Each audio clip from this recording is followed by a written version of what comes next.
제가 사사기를 13번 설교했습니다. 그리고 오늘 마지막 결론입니다.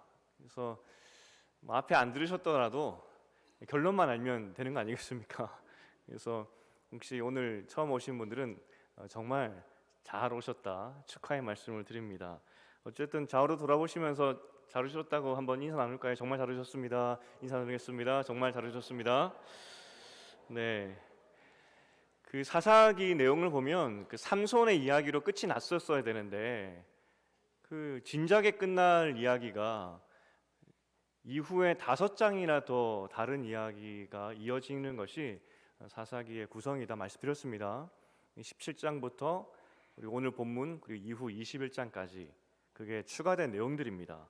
큰 두 가지 이야기가 있었고 오늘 그 두 번째 이야기의 그 마지막 결론이 오늘 본문에 나오고 있습니다.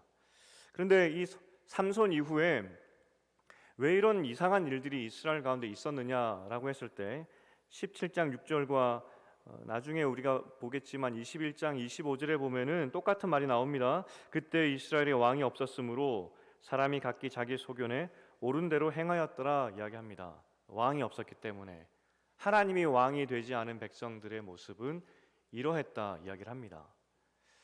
다른 말로 하면 우리가 예수를 믿고 있지만 우리 안에 예수가 없다면 똑같이 살 수 있다는 겁니다. 세상 사람들과 똑같이. 이스라엘 백성이 제사를 안 드렸나요? 드렸죠. 열심히 예배 드렸습니다. 제사 드렸습니다. 하지만 그 마음 가운데 하나님이 없으니 세상과 똑같이 살더라. 그걸 이야기해 주고 있습니다. 그래서 이 두 가지 이야기, 큰 이야기는 하나님 없이 산 이스라엘에 대한 고발이고 또 이스라엘의 그 불행한 모습을 보여주고 있는 겁니다. 이제 두 번째 이야기에서 두 번째 이야기인데 그 1000년 전에 있었던 소돔의 그 이야기가 다시 그 사건으로 일어난 것이 지금 그 오늘 우리가 읽었던 그 내용입니다. 결국 이스라엘 백성이 어떻게 그 소돔과 고모라 불에 타서 멸망한 그때 그 일이 다시 반복될 수 있느냐 하면서 온 지파가 일어납니다. 분노하여서 11개 지파가. 그리고 40만 명이나 모입니다. 전쟁하려고.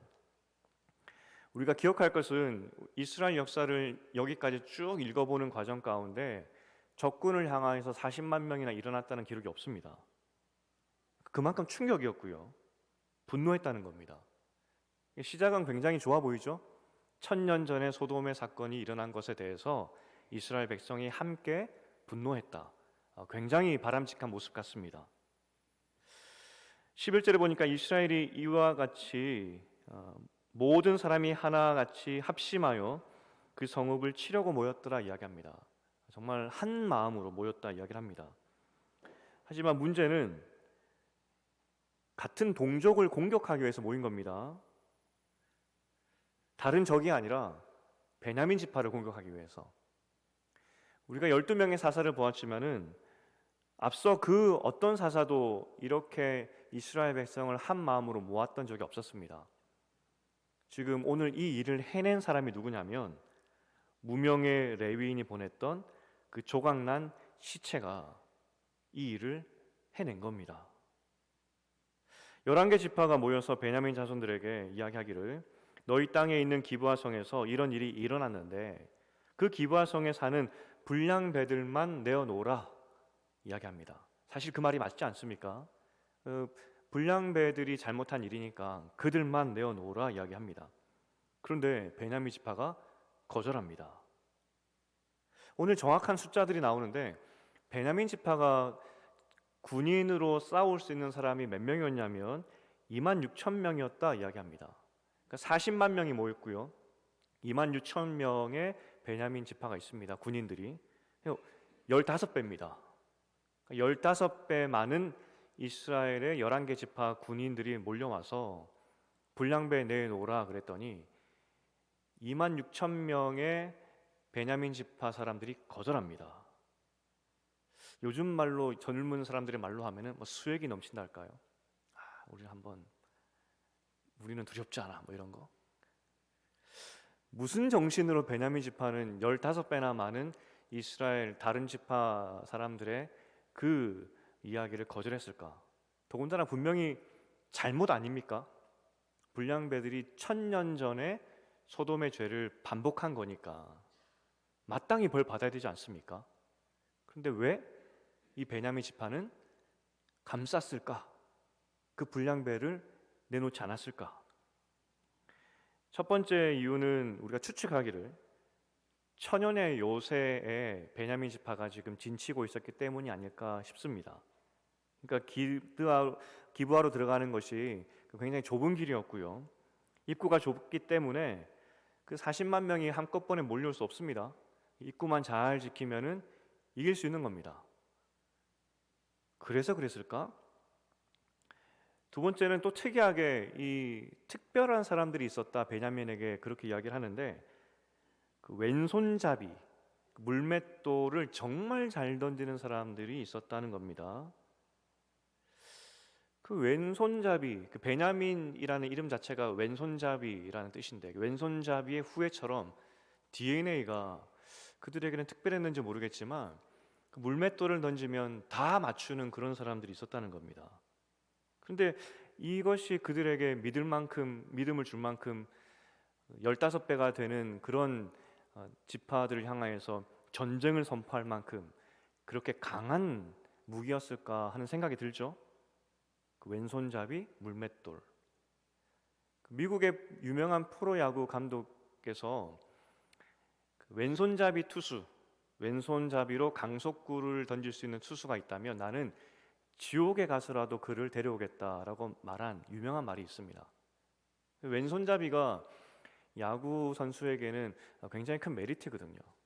왜 그런가 봤더니 다 오른손으로 던지는데, 오른손으로 던지는 투수들은 이제 우리는 익숙합니다. 근데 갑자기 왼손 투수가 나와서 왼손으로 던지면 그게 적응하기가 굉장히 어렵다고 합니다. 그래서 왼손잡이가 빠른 공을 던지면 치기가 어렵기 때문에, 그래서 왼손잡이 투수가 굉장히 대우받는다고 합니다. 제가 이 관련해서 한 학자의 책을 읽는데 참 재미있게 분석을 해놓은 책이었어요. 보통 이제 우리가 오른손으로 공격하지 않습니까? 물맷돌도 오른손으로 던집니다. 그러면 제가 여러분과 마주 보고 있는데 지금 제가 오른손으로 돌을 던지면 여러분의 왼편을 공격하게 됩니다. 왼쪽을. 보통 이제 휘어서 들어가는 거죠. 그런데 여러분의 왼손에는 뭐가 있냐면 방패가 있습니다.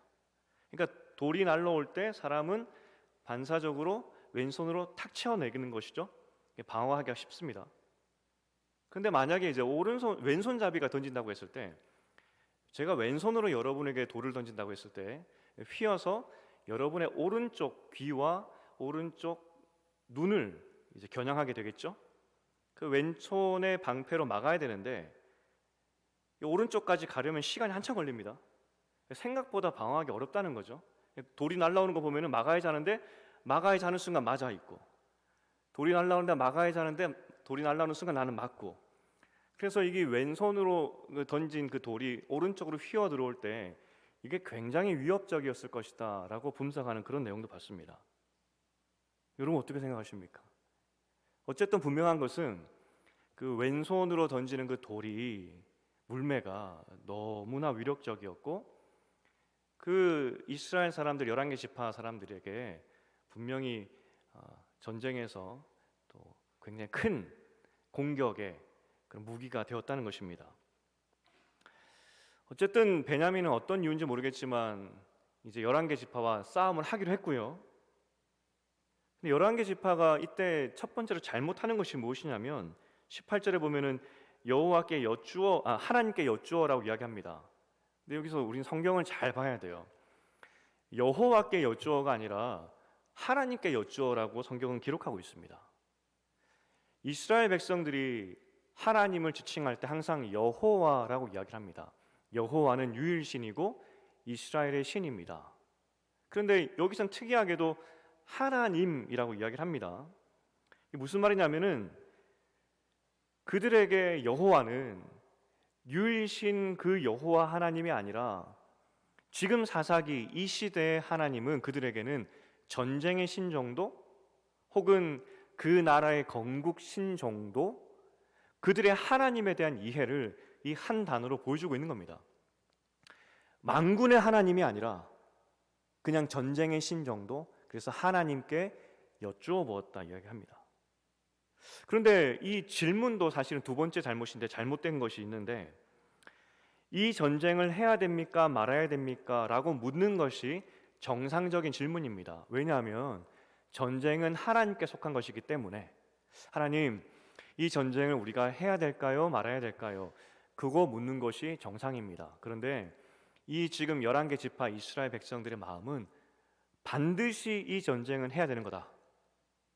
우리가 판단하건대 이 베냐민과는 반드시 전쟁을 해야 되는 것이고, 그러면 누가 먼저 올라가야 되느냐, 그걸 묻는 겁니다. 하나님, 전쟁은 반드시 해야 될 것 같은데 전쟁의 신이여, 누가 먼저 올라가야 됩니까? 전쟁의 주관도 하나님이 아니라 자기 11개 지파 스스로가 돼버린 것이죠.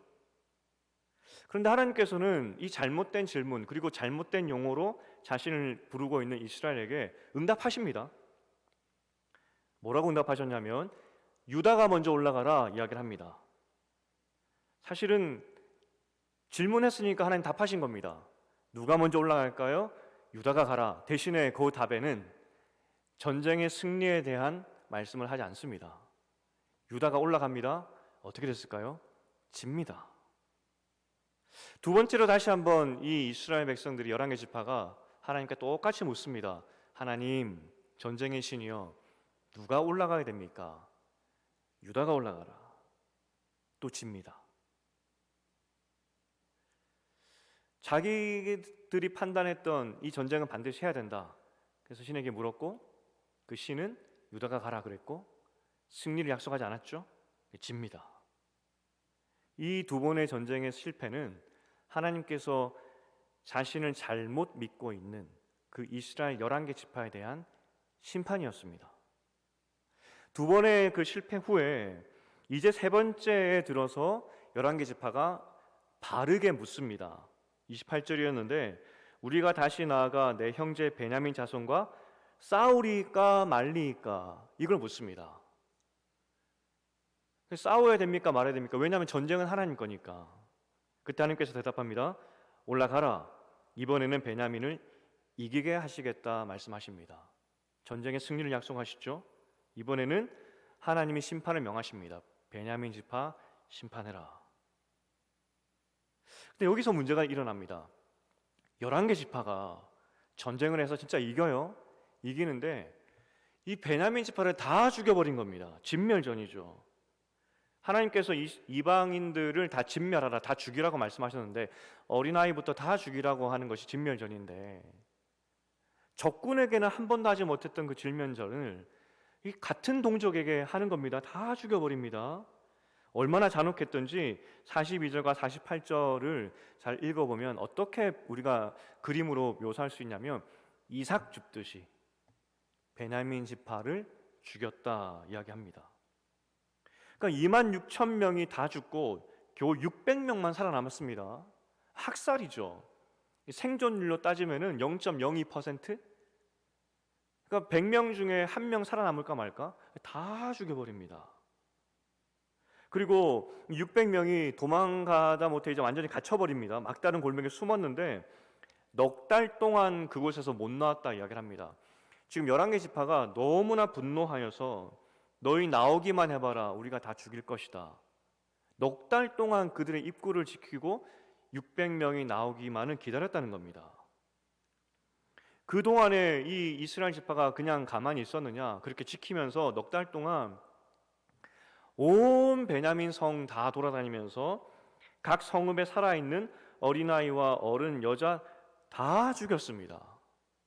전쟁과는 상관없는, 다 죽이고 대학살이 일어났죠. 적군에게는 한 번도 이렇게 크게 진멸전을 펼쳐본 적이 없었던 이스라엘 백성이 이 베냐민 지파를 학살해버린 겁니다. 아마도 이 두 번의 전쟁에 실패했던, 이전에 패했던 그 분노감, 복수, 혹은 이 베냐민 지파는 죽어 마땅하다 하는 어떤 그 린치를 걸듯이 분노하면서 11개 지파가 이렇게 만든 것 아닌가? 어쨌든 정말 정신없이 그냥 그렇게 죽이다가 21장에 넘어가면은 후회하기 시작합니다. 야, 이러다가 베냐민 지파 이 땅에서 없어지겠구나. 자기들이 죽여놓고. 그리고 뭐라고 이야기하냐면 21장 3절인데 우리 성경을 가지신 분들 21장 3절 한번 읽어볼까요? 21장 3절입니다. 같이 읽어보겠습니다. 시작.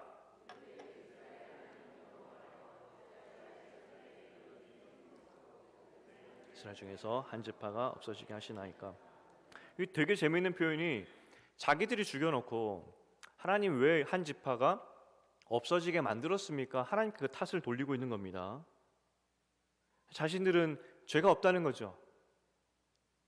이제 베냐민을 살려야 되는데 그들이 고안해낸 베냐민 지파 보호하는 그 방법이 무엇이었냐면 또 다른 진멸전이었습니다.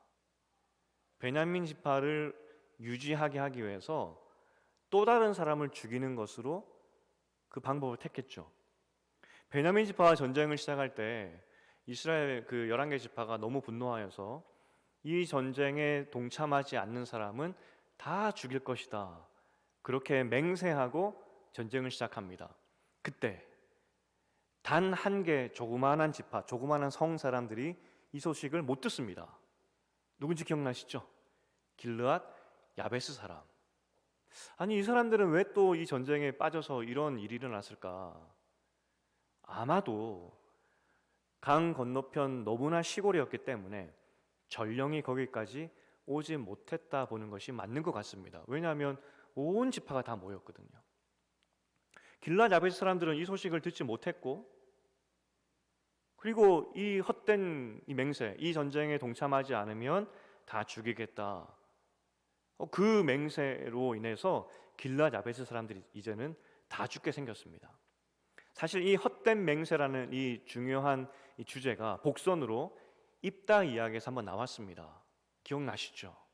내가 이 전쟁에서 이겼을 때 집에서 무엇이든 먼저 나오는 것을 내가 하나님께 드리겠다 했는데 그게 딸이었습니다. 헛된 맹세 때문에 딸이 불쌍하게 죽었다. 헛된 이스라엘 백성들의 맹세 때문에 길르앗 야베스 사람들이 죽게 됐다. 그게 오늘 이야기라는 겁니다.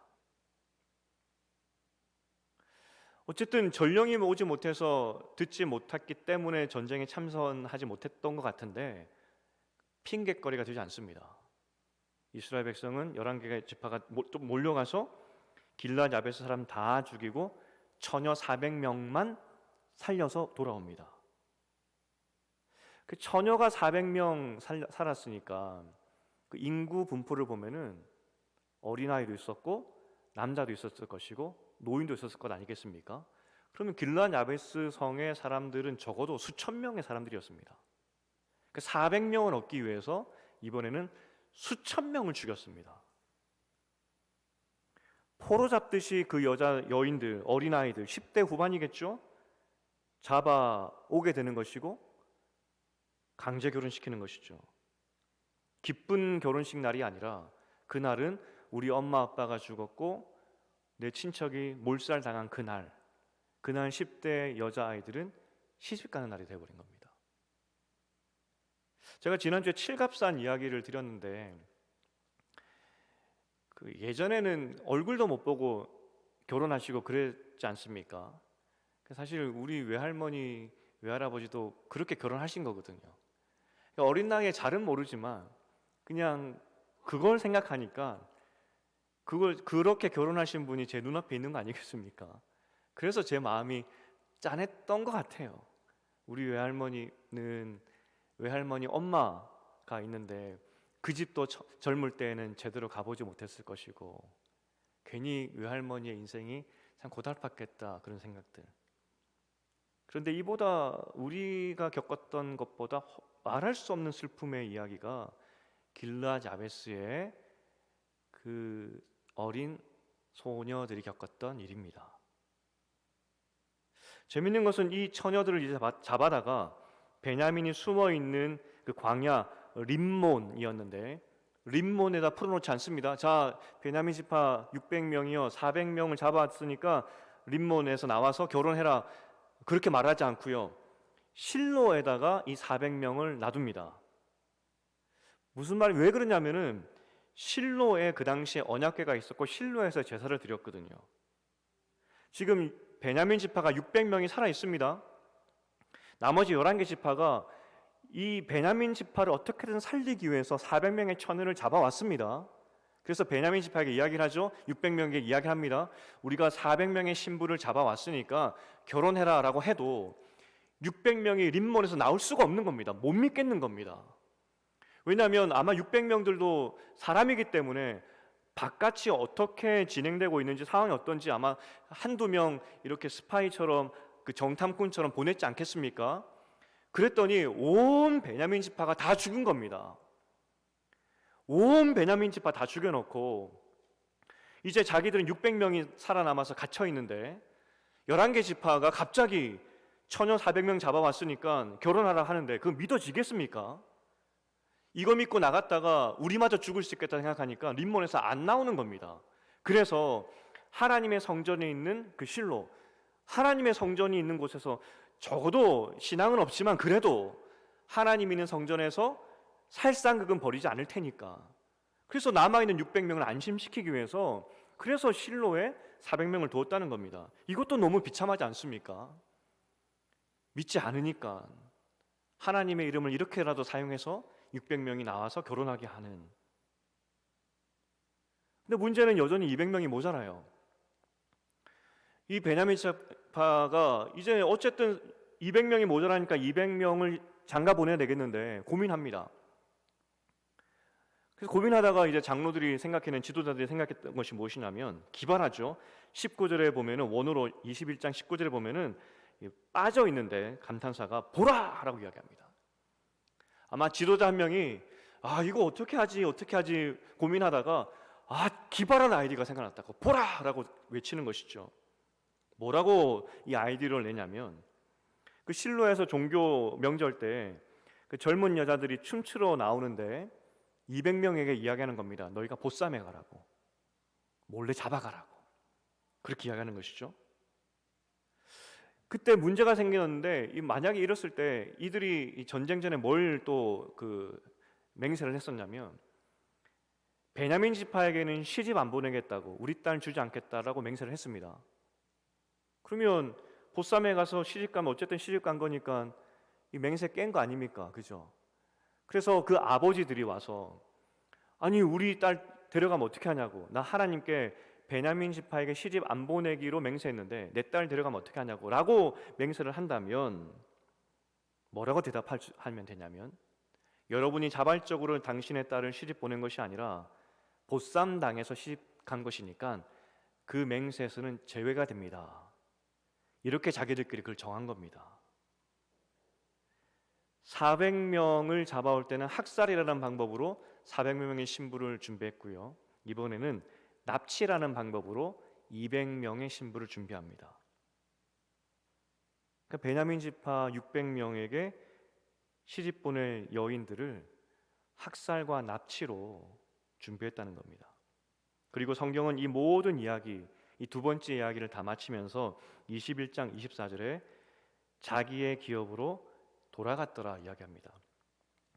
이 한 구절이 뭘 이야기하고 있냐면, 너무나 평안히 우리의 지혜로 이 위기를 극복했다, 기뻐하며 돌아갔다는 겁니다.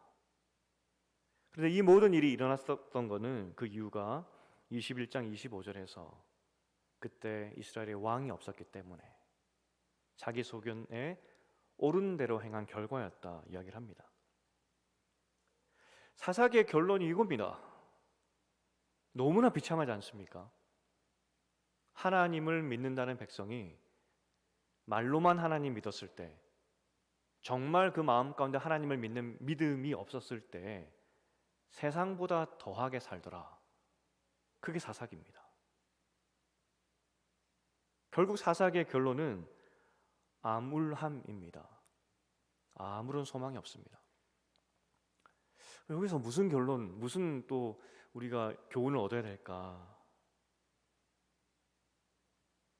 사실 그 사사기를 우리가 볼 때 떼놓고 또 보지 못하는 것이 어떤 거냐면 룻기입니다. 동시대에 있었던 이야기입니다. 사사기와 룻기는. 룻기도 한 가정의 이야기를 보여주고 있는 겁니다. 실제 이제 사사기에 아주 비극적인 두 이야기가 있었다면 룻기도 그 짧은 이야기 아니겠습니까? 한 가정의 이야기를 덧붙이면서 그때 하나님께서 이스라엘 가운데 어떻게 일하셨는지를 보여주는 것인데, 여러분 룻기의 내용을 잘 알고 있듯이 룻기를 한마디로 요약하라 그러면 헤세드 아니겠습니까? 헤세드, 하나님의 값없는 은혜, 우리가 그렇게 해석을 합니다. 그래서 헤세드의 은혜가 룻에게 임해서 궁극적으로 하나님께서 이렇게 악한 이스라엘을 구원하시고 새로운 길로 인도하셨다, 우리가 그렇게 봅니다. 근데 여러분 성경을 읽으실 때 우리는 한 면만 읽으면 안 됩니다. 성경은 굉장히 다채로운 책이기 때문에 과연 룻기에 나오는 그 룻, 우리가 룻의 어떤 그 믿음을 칭찬하고 그리고 보아스의 그의 그 자비함을 칭찬하는데, 하나님의 헤세드를 보여준 사람이라고 칭찬하는데 정말 그럴까? 정말 룻기의 하나님의 그 헤세드, 그 사랑이 보아스를 통하여서 그리고 룻에게 흘러갔다라고 해석하는 것이 맞을까? 우리는 다시 한번 좀 점검해 봐야 된다는 겁니다. 무슨 말이냐면 똑같은 일이 700년 후에 이스라엘에 발생을 합니다. 무슨 말이냐면 룻이 지금 이방인인데 이스라엘 그 보아스와 결혼하는 내용 아니겠습니까? 이방인 여인이 이스라엘 남자 보아스와 결혼하여서 결국 다윗을 낳게 되었다, 뭐 그런 내용 아니겠습니까? 똑같은 내용이 700년 후에 일어나는데 이스라엘 백성들이 포로로 잡혀갔다가 돌아오는 내용입니다. 포로로 잡혀갔다가 돌아왔는데 그때 하나님 앞에서 그들이 어떤 결단을 했냐면, 포로로 잡혀갔으니까 포로에 잡혀간 그 땅에서 이방인과 결혼한 남자들이 있었습니다. 이스라엘 남자 중에서. 그런 사람들이 이스라엘 땅으로 돌아올 때 그들이 거기서 결혼했던 부인들과 심지어 아이까지 낳았는데 다 남겨두고 돌아오는 장면들이 나옵니다. 안 데려왔어요. 이방인과 결혼해서 심지어 아이까지 낳았는데도 그 아이도 이스라엘의 그 가나안 땅으로 데려오지 않습니다. 눈물로 보냈다라고 이야기합니다. 눈물로 보냈다고. 그게 느헤미야에 나오는 내용들입니다. 포로로 잡혀갔다가 돌아오는 백성들이 아니 왜 자기 부인과 자기 자식 이방인, 그리고 이방인 사이에서 낳은 아들이라고 자녀라고 왜 안 데려왔냐라는 그런 질문이 들 겁니다. 눈물로 왜 그렇게 그 헤어짐을 했냐라는 그런 질문이 들 겁니다. 하나님께서 애초에 이스라엘 백성에게 내렸던 명령이 무엇이냐면 절대로 이방인과 결혼하지 말라는 것이었습니다. 하나님의 명령은 아들과 딸을 이방인과 결혼시키는 것을 금지하셨습니다. 포로로 잡혀갔던 이스라엘 백성들이 돌아올 때 우리가 새로운 마음으로 새롭게 시작을 해야 되는데, 우리 조상들이 과연 어디서부터 실패했을까라고 돌아봤을 때 이방인과 상종도 하지 말고 결혼도 하지 말라 그러셨는데, 우리 조상들이 어느 날 그 섞여 살다 보니까 시집장가까지 하고 그러다 보니까 결국 망한 거 아니냐. 새로운 마음으로 제2의 건국을 할 때 우리는 이방인들을 다 몰아내겠다. 그것이 그 이스라엘 백성들, 지금으로부터 700년 후에 이스라엘 후손이 결정하는 결단의 내용이었습니다. 아니 우리가 생각할 때 룻이 하나님 백성 되겠다고 개정해서 들어온 거 아닙니까? 라고 생각할 수도 있습니다. 아니 좋은 거 아닙니까? 라고 생각할 수도 있습니다. 하지만 그럼에도 불구하고 하나님은 이방인과 결혼하지 말라라는 그 대전제가 있었고 명령이 있었다는 겁니다. 사실 룻기에 나오는 이 결혼 자체는 있을 수가 없는 것이었습니다. 룻기 4장에 보면 보아스가 장로들에게 가서 이 결혼을 할 수 있습니까? 라고 묻습니다. 이방인 룻과 내가 결혼할 수 있습니까? 라고 물었을 때 장로들이 허락을 합니다. 그런데 그 허락 자체가 사실 잘못됐다는 겁니다. 말도 안 되는 그 결정을 장로들이 룻기 사사기 시대 때 했다는 것입니다. 다시 한번 말씀드립니다. 성경은 굉장히 입체적인 책입니다. 룻기를 읽으면서 칭찬할 수도 있겠죠. 하지만 이면에 심각한 잘못이 룻기에도 보인다는 겁니다. 우리가 나아무이를 이야기할 때 아무것도 없는 자신을 따라온 이방인 룻을 그 불쌍히 여기고 그 며느리가 살 수 있는 방안을 고민하다가 보아스와 결혼시키는, 그래서 그 지혜로 말미암아서 이 나오미가 처음에는 다 잃었지만 나중에 그 이방인 며느리 때문에 말년에 호강한 어머니로 해석할 수도 있겠죠. 또 보아스도 이방인 여인이었지만 불쌍히 여기는 마음으로 그를 자기 아내로 맞아들인 정말 착한 남자로, 하나님의 그 헷세대의 사랑을 보여주는 그런 남자로 해석할 수도 있겠습니다. 룻도 시어머니를 향한 그 의리를 지킨 착한 며느리로 해석할 수가 있겠습니다. 하지만 애초에 룻은 이스라엘 땅에 들어올 수 없었습니다. 왜냐하면 이방인이기 때문에. 사사기와 룻기 똑같은 결론입니다. 이 관점에서 본다면 자기 눈에 옳은 대로 행했기 때문에 결국 룻기의 룻도 장로들의 결정을 통하여서 이방인이었는데 보아스와 결혼했더라. 비참하다. 그게 사사기와 룻기에 흐르는 또 다른 메시지라는 겁니다. 700년 후에 그 이스라엘 남편과 결혼했던 여인 중에서는 나도 하나님 믿겠다고, 나도 룻기 아는데, 나도 룻의 이야기 아는데 그 다윗의 조상 아니냐고, 아니 그때는 됐는데 왜 지금은 안 되냐고 항의했을 수도 있습니다. 나도 하나님 잘 믿겠다고 말했을 수도 있습니다. 하지만 단칼에 거절합니다. 안 된다고 엉엉 울면서 이스라엘 남자들이 이방인 여인과 자식을 그 땅에 남겨두고 가나안 땅으로 돌아오게 됩니다. 거룩한 백성은 이방인과 결혼할 수 없기 때문입니다. 룻기의 주제가 물론 헷세드이긴 합니다. 하나님의 놀라운 은혜. 그런데 그 헷세드의 은혜는 받을 수 없는 사람에게 주는 아주 특별한 은혜를 헷세드라고 이야기를 합니다. 착해 보이는 보아스이지만 오히려 사사기의 관점에서 보아스도 죄인입니다. 어떻게 감히 이방인과 결혼할 수 있느냐고. 룻기에서는 그 어느 누구도 착하거나 선한 사람이 없습니다. 그래서 룻기의 주제가 무엇인지 아십니까? 룻기에 나오는 모든 사람도 사사기 백성처럼 망해야 됐었지만 사사기 말미에 일어났던 그 일처럼 보아스 가정에 일어났던 일도 비참하고 있을 수 없는 일이었지만 그럼에도 불구하고 그 악한 보아스와 그 악한 룻을 통해서라도 하나님이 일하셨다. 이게 헷세드입니다. 보아스의 착한 성품에 우리는 속으면 안 됩니다. 하나님의 그 착한 사람을 통하여서 헷세드 사랑을 보이셨다. 그게 메시지가 아니라는 겁니다. 보아스도 죄인이었고 룻기도 사사기 시대에 자기 눈에 옳은 대로 행했던 사람들 뿐이었다는 겁니다. 사사기나 룻기나 정말 비참합니다. 그나마 룻기에서 이야기해 줍니다. 그렇게 악한 세대였지만 그럼에도 불구하고 보아스도 죄인이고 룻도 죄인이고 나오미도 죄인이지만 그래도 내가 그 안에서 다윗을 준비시켰다. 그게 정확한 메시지라는 겁니다. 소망이 없을 때 하나님이 참 소망 되셨다는 것이 사사기와 룻기 그 이야기라는 겁니다. 그렇게 아버지가 된다라는 그 영화가 있습니다. 제가 책을 읽다가 거기 소개되어서 도대체 어떤 영화지 하면서 제가 찾아봤습니다. 일본 영화인데 한 가정에서 6년을 아이를 기릅니다. 열심히 길렀습니다.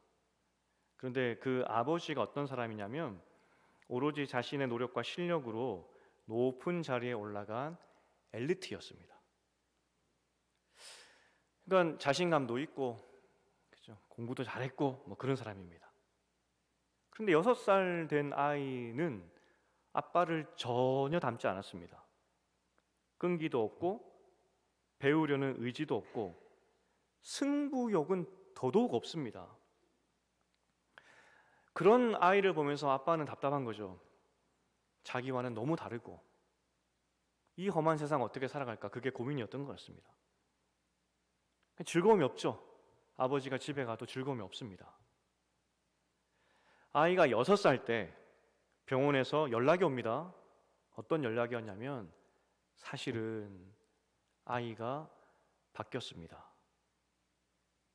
아버지가 그 말을 듣고 영화에서 가장 중요한 대사를 내뱉습니다. 역시 그랬었군. 의미가 뭐냐면 끈기도 없고 승부욕도 없고 똑똑하지도 않은 것을 보니 역시 내 아이가 아니었어. 그 이야기입니다. 영화 대사처럼 이스라엘은 역시 그랬습니다. 12명의 사사를 보내줘도 그랬고, 실상 모든 것이 잘 되는 것 같고 은혜였던 것 같은데 보아스의 이야기도 엉망진창이었습니다. 인간은 역시 그런 것 같습니다. 우리도 그렇고 그 어디에도 하나님의 DNA가 없는 것 같고 하나님 닮은 구석도 없어 보입니다. 역시 그런 것 같습니다. 그런데 그 영화의 결론이 어떻게 되냐면 그 메마르고 성공지향적인 그런 아버지, 그 아버지가 6년을 기른 거 아니겠습니까? DNA적으로는 실상 자기 아들이 아닙니다. 실제 자기 아들을 찾아봤더니 리더십도 있고요, 건강하고요, 등치도 좋고요, 굉장히 쾌활하고요. 정말 지금 기른 아이와는 완전히 정반대 아이였습니다. 그럼에도 DNA적으로 피 한 방울 섞여 있지 않지만 결국 마음에 들어 하지 않았던 6년을 기른 그 아이를 자기 집으로 데려옵니다. 이유는 아버지가 그 아이의 마음을 보아버렸거든요. 사실 6살짜리 아이는 DNA가 뭔지 모릅니다. 그 아이의 입장에서 길러준 부모가 부모고 그 부모가 전부입니다. 지금 그 아이에게 친부모가 있다고 해서 친부모에게 보내진다 해도 사실 그 아이에게는 이제 부모가 없는 것과 마찬가지죠. 6년을 엄마 아빠라고 불렀는데 이제 그 집에서 나가야 되니까. 전부를 잃고 그 상황을 이해하지 못하는 그 아이를 보니 그 냉철한 마음을 가졌던 그 아버지도 보낼 수가 없었던 겁니다. 전부를 잃은 듯한 그 아이의 뒷모습을 보니 아버지로서 견딜 수가 없었던 겁니다. 그래서 영화 제목이 무엇이냐면 그렇게 아버지가 된다입니다. 우리는 사사기와 룻기처럼 사실 소망이 없는 사람들입니다. 그런데 천지분간하지 못하고 하나님을 닮은 곳이라고는 하나도 없고, 하지만 그 자녀에게는 부모가 전부 아니겠습니까? 나와 닮지 않았다고 그 부모가 그 아이를 버리는 순간 그 아이는 고아가 되는 겁니다.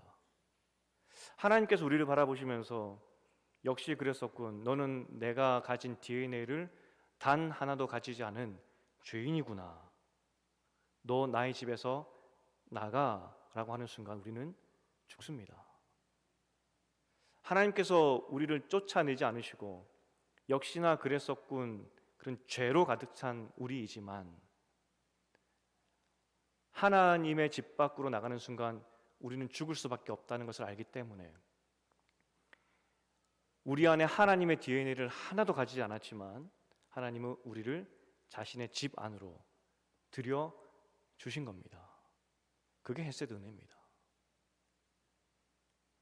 천지분간하지 못하고 하나님 닮은 구석이 하나도 없지만 하나님 없으면 우리는 죽기 때문에 하나님이 그렇게 아버지가 되어주신 겁니다. 이미 하나님께서 우리에게 아버지가 되어주셨기 때문에 우리 편에서 우리가 할 수 있는 우리의 반응이 무엇이냐면 그렇게 하나님이 우리 아버지가 되어주셨듯이 우리는 그렇게 하나님의 자녀가 되어야 한다는 겁니다. 오늘 사사기의 절망의 모습을 보면서 소망이 아무것도 없는 사사기와 룻기 이야기를 보면서 우리는 우리의 상태, 우리의 본성적인 죄성을 우리는 보아야 됩니다. 이게 우리입니다. 근데 하나님께서 포기하지 않으시고 하나님의 집 안으로 들여다 주셨다는 것, 그게 은혜라는 겁니다. 이전 교회에서 제가 청년 사무실이 교회 밖에 상가에 있었습니다. 상가 2층이었습니다. 상가 2층에서 그 밖에 1층 길 쪽이 좀 소란스러워 보였던지 소리가 나서 제가 열어보았습니다. 열어보았더니 한 10살이 채 안 되는 남자아이와 아빠가 좀 실갱이를 하는 그런 소리가 들렸습니다.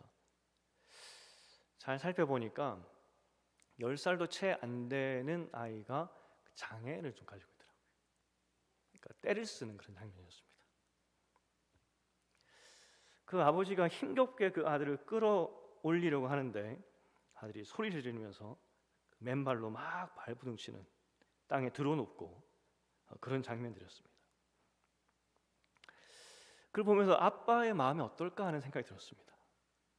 들어올려서 어디로 가야 되는데 드러누워서 발버둥치는 장애를 가진 아이를 가진 아빠의 모습이 어떨까? 마음이 어떨까?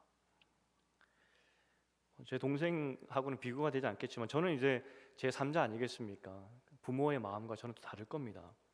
그래도 그 옆에서 보았던 수고와 고통을 알기 때문에 사실 그런데 제가 그분에게 가서 제가 당신의 어려움과 고통을 압니다라고 말하는 것은 동정일 뿐일 겁니다. 부모는 부모죠. 제 마음과 다를 겁니다. 아마 당신은 어떻게 이 아이를 사랑으로 케어합니까? 라고 묻는다면 그 부모의 대답은 당연할 겁니다. 덤덤하겠죠. 부모니까 한다. 그렇게 말할 겁니다.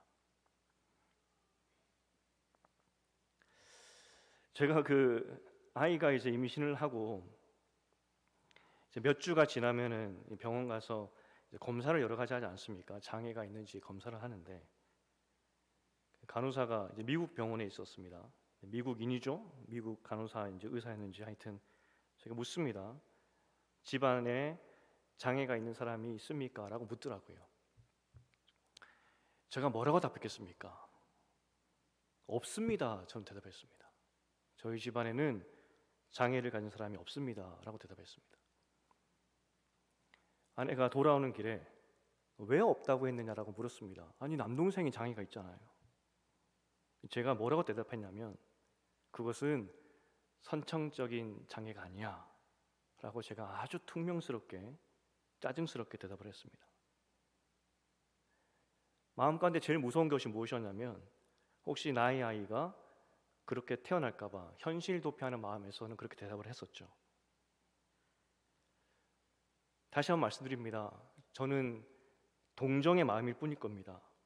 하지만 부모는 자식이기 때문에 뭐를 줘서라도 케어하는 것이죠. 천지분간하지 못하지만 심지어 이 아이가 내 DNA를 가지고 있을까 하는 그런 마음이 들 수도 있겠지만 그래도 그 아이는 부모가 전부이기 때문에 그것을 아는 부모는 아이를 포기하지 않고 거두어 드리는 겁니다.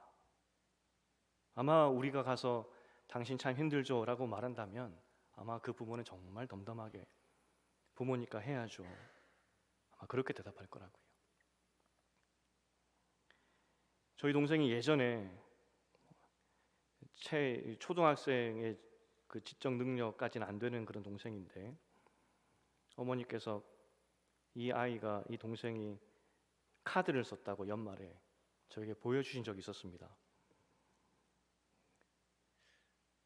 어떤 내용이냐면 어머니 많이 바쁘죠? 나도 바빠요. 어머니 많이 아프죠? 나도 아파요. 그게 편지의 내용이었습니다. 그러니까 엄마에게 표현할 수 있는 최상의 표현이죠. 엄마 바쁘죠? 아프죠? 나도 바빠요. 나도 아파요. 그래도 어머니가 굉장히 기뻐하셨던 그런 장면이 기억이 납니다. 역시 그랬었군. 이것이 이스라엘의 모습이고 우리의 모습입니다. 역시 그런 것이 우리입니다. 수십 년 예수 믿었지만, 수십 년 예배 드렸지만 여전히 죄성이 있고 여전히 우리 안에는 선한 것이 없는 것 같은 모습입니다. 그럼에도 하나님이 우리를 포기하지 않으시는 이유는 우리에게 하나님이 떠나는 순간 우리는 죽기 때문에, 소망이 없기 때문에 그래서 하나님께서 우리를 거두어 주신 겁니다.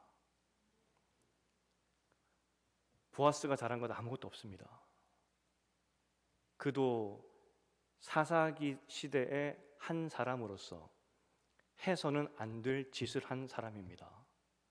그럼에도 그 안에 하나님이 포기하지 않으시고 그들의 치명적인 실수였음에도 불구하고 그를 통하여서 다윗을 준비시켜 주신 그 하나님, 이게 진짜 하나님 사랑입니다. 우리가 사사기를 마무리하면서 헷세드의 사랑이 진짜 무엇인지를 다시 기억했으면 좋겠습니다. 주님의 집 안에 있는 것이 유일한 소망이기 때문에